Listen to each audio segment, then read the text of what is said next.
লগ্নস্থ উচ্চস্থ শুক্রের প্রভাবে এবারে মেষ রাশির জাতক জাতিকাদের জীবনে ঘটবে বিপুল জয়লাভ।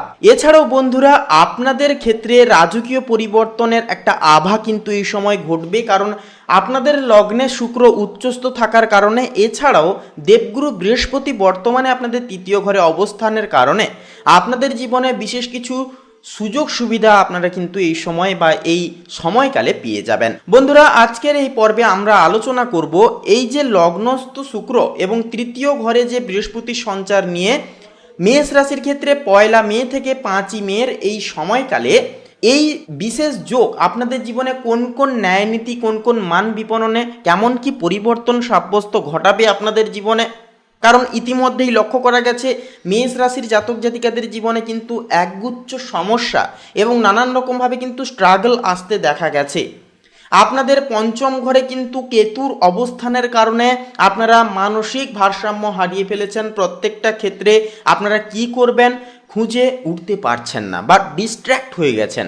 এইরকম একটা পরিস্থিতি থেকে সঠিক পথ দেখাতে আপনাদের লগ্নে কিন্তু এই সময় অবস্থান করছে শুক্র এবং আপনাদের তৃতীয় ঘরে দেবগুরু বৃহস্পতি। তো বন্ধুরা, আপনাদেরকে বলবো অবশ্যই আজকের এই পর্বটি, আজকের এই আপডেটটি শুরু থেকে শেষ পর্যন্ত অবশ্যই সম্পূর্ণভাবে দেখবেন। সম্পূর্ণরূপে আপডেটটি দেখে পরে আপনাদের ভালো লাগলে একটি লাইক দিয়ে অবশ্যই কমেন্টে শ্রদ্ধা ও ভক্তি ভরে অবশ্যই লিখে যাবেন ওম নমঃ শিবায়, হর হর মহাদেব। এছাড়াও বন্ধুরা, আপন বন্ধু বান্ধবদের সাথে আজকের এই আপডেটটি শেয়ার করতে ভুলবেন না। তো প্রথমে কথা বলবো আমরা শিক্ষার্থীদের ক্ষেত্রের বিষয় নিয়ে। তো তার আগে সারাংশরূপে আলোচনা করে নেব। তো দেখুন, এই যে লগ্নে যে শুক্রের উচ্চস্থ হয়ে অবস্থান, এটি কিন্তু বিরল একটি রাজযোগের সূচনা করবে। এটি আপনার শ্রীবৃদ্ধি করবে জীবনে, আপনার চেহারা ও কথাবার্তায় এক ধরনের কিন্তু আভিজাত্য বয়ে নিয়ে আসবে জীবনে। বিলাসিতা, প্রেম এবং বৈষয়িক সুখের ক্ষেত্রে আপনি এই 5টি দিন অভাবনীয় সুযোগ সুবিধা কিন্তু পেয়ে যাবেন। এছাড়াও তৃতীয় ঘরে দেবগুরু বৃহস্পতির অবস্থান আপনার সাহস ও উদ্যোগের যে বিষয়টিকে সেটিকে কিন্তু সঠিক দিশা দেখাবে, বা আপনারা নিজেদের মধ্যে ঠিক ভুল বিচারের একটা কিন্তু ক্ষমতা আপনারা কিন্তু এই সময় পেয়ে যাচ্ছেন, যে এই পথে চললে এই রকম একটা ফল পাওয়া যাবে, বা এই পথে চলা আমাদের জন্য ঠিক ভুল, এইরকম একটা বিচার কিন্তু আপনারা নিজেদের মধ্যে করে ফেলতে পারবেন। এছাড়াও ভাই বোনদের সাথে সম্পর্কের উন্নতি হবে, মেরামতি হবে এবং আপনার নেওয়া যে কোনো ছোটোখাটো ঝুঁকি আপনাকে বড় ধরনের মুনাফা কিন্তু এই সময় জীবনে এনে দিতে চলেছে। তো বন্ধুরা, প্রথমে শিক্ষার্থীদের ক্ষেত্রে মে মাসের এই যে প্রথম সপ্তাহটি বা 1 মে থেকে 5 মের এই যে বিশেষ সময়কালটি অত্যন্ত সৃজনশীল থাকতে লক্ষ্য করা যাবে। লগ্নস্থ উচ্চস্থ শুক্রের প্রভাবে যারা ফ্যাশন, গয়না, মিডিয়া বা ললিত কলা নিয়ে পড়াশোনা করছেন, আপনারা এই সময়কালে বিশেষ সাফল্যের মুখ পরিদর্শন করতে পারবেন। তৃতীয়স্থ বৃহস্পতির প্রভাবে উচ্চশিক্ষার ক্ষেত্রে বড় কোনো সিদ্ধান্ত নিয়ে ফেলতে পারেন এই সময়।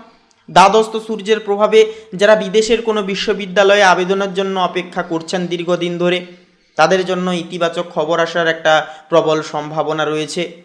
পারিবারিক জীবনের ক্ষেত্রেও এই যে সময়কালটি অত্যন্তই আনন্দদায়ক। লগ্নস্থ শুক্রের প্রভাবে পরিবারে আপনার কদর বাড়বে, আপনার ভূমিকা হবে অন্যতম এবং আত্মীয়দের সাথে সুসম্পর্ক অনেকখানি বজায় থাকবে। তৃতীয়স্থ বৃহস্পতির প্রভাবে কোনো শুভ পারিবারিক অনুষ্ঠানের পরিকল্পনা হতে পারে।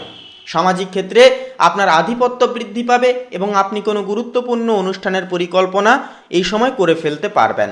সামাজিক ক্ষেত্রেও আপনার আধিপত্য বৃদ্ধি পাবে এবং আপনি কোনো গুরুত্বপূর্ণ আলোচনার কেন্দ্রবিন্দুতে থেকে চলতে পারবেন। প্রভাবশালী ব্যক্তিদের সাহচর্য আপনার সামাজিক প্রতিপত্তিকে অনেক গুণ বাড়িয়ে দেবে। এরপরে প্রেম ও দাম্পত্য সম্পর্কের ক্ষেত্রে বলি। দেখুন, প্রেম ও দাম্পত্য সম্পর্কের ক্ষেত্রে এই 5টি দিন মেষ রাশির জন্য এক স্বর্ণালী কাল হবে।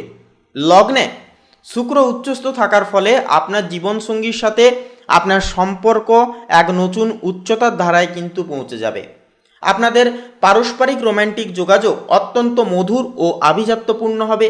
যারা অবিবাহিত জাতক জাতিকা রয়েছেন, আপনাদের জন্য আকর্ষণীয় কোনো বিবাহের প্রস্তাব আসার প্রবল একটা যোগ রয়েছে।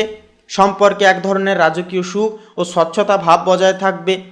কর্মজীবনে আপনি এই সপ্তাহে আপনার ব্যক্তিত্ব রণকৌশল দিয়ে সবাইকে মুগ্ধ করতে পারবেন। লগ্নস্থ উচ্চস্থ শুক্র নির্দেশ করছে যে যারা বিনোদন, গ্ল্যামার ওয়ার্ল্ড বা সৃজনশীল ব্যবসার সাথে যুক্ত, আপনাদের জন্য এটি একটি বিশেষ মাইন্দ্রক্ষণ হয়ে উঠবে। দ্বাদশস্থ সূর্য ও শনির প্রভাবে মাল্টিন্যাশনাল কোম্পানি বা আমদানি রপ্তানি বাণিজ্যে বড় সফলতা এই সময় কিন্তু আসতে পারে। আপনার উদ্ভাবনী চিন্তা কর্মস্থলে সবার প্রশংসাকে কিন্তু কুড়োবে। এরপরে আর্থিক দিকের ক্ষেত্রে বলি, দেখুন আর্থিক ব্যবস্থাপনার ক্ষেত্রে কিন্তু 1 মে থেকে 5 মের এই যে বিশেষ সময়কালটি মেষ রাশির জন্য অত্যন্তই লাভজনক হয়ে উঠবে। লগ্নস্থ উচ্চস্থ শুক্র আপনার জীবনে প্রাচুর্যতা নিয়ে আসবে। হঠাৎ কোনো বিশেষ সূত্র থেকে বা বিলাসজাত পণ্য থেকে অর্থপ্রাপ্তির একটা কিন্তু যোগ রয়েছে এই সময়। দ্বাদশস্থ শনির প্রভাবে কিছুটা ব্যয় বাড়লেও বৃহস্পতির প্রভাবে সঞ্চয়ের গ্রাফ সামগ্রিকভাবে অনেকটাই ঊর্ধ্বমুখী থাকতে লক্ষ্য করা যাবে। এরপরে শারীরিক স্বাস্থ্যের ক্ষেত্রে বলি, দেখুন শারীরিক স্বাস্থ্যের ক্ষেত্রে কথা বলতে গেলে এই যে প্রথম সপ্তাহে লগ্নস্থ উচ্চস্থ শুক্র থাকছে, যার প্রভাবে আপনি অত্যন্ত সতেজ ও প্রাণবন্ত নিজেকে নিয়ে কিন্তু অনেকটাই অনুভব করবেন। তবে দ্বাদশস্থ সূর্যের কারণে চোখের যত্ন নেওয়া এবং অনিদ্রা থেকে দূরে থাকা কিন্তু যথার্থভাবে জরুরি। অতিরিক্ত মোবাইল বা ল্যাপটপ ব্যবহার থেকে বলবো এই সময় আপনারা যতটা পারবেন দূরে থাকার চেষ্টা অবশ্যই আপনারা করুন। তৃতীয়স্থ বৃহস্পতি আপনাকে মানসিকভাবে অত্যন্ত শান্ত ও আত্মবিশ্বাসী এবং আধ্যাত্মিকভাবে শক্তিশালী রাখবে। নিয়মিত প্রাণায়াম এই সময় আপনার জীবন শক্তিকে অনেকখানি অটুটভাবে বেঁধে রাখবে। এছাড়াও বলবো এই সময়কালে অবশ্যই আপনারা চেষ্টা করবেন বিশেষ কিছু রেমেডি উপায় পালন করার, যার কারণে কিন্তু শুভ গ্রহের শুভত্ব ভাবকে কিন্তু আরও আপনারা দৃষ্টান্ত মাফিক বৃদ্ধি করিয়ে তুলতে পারবেন।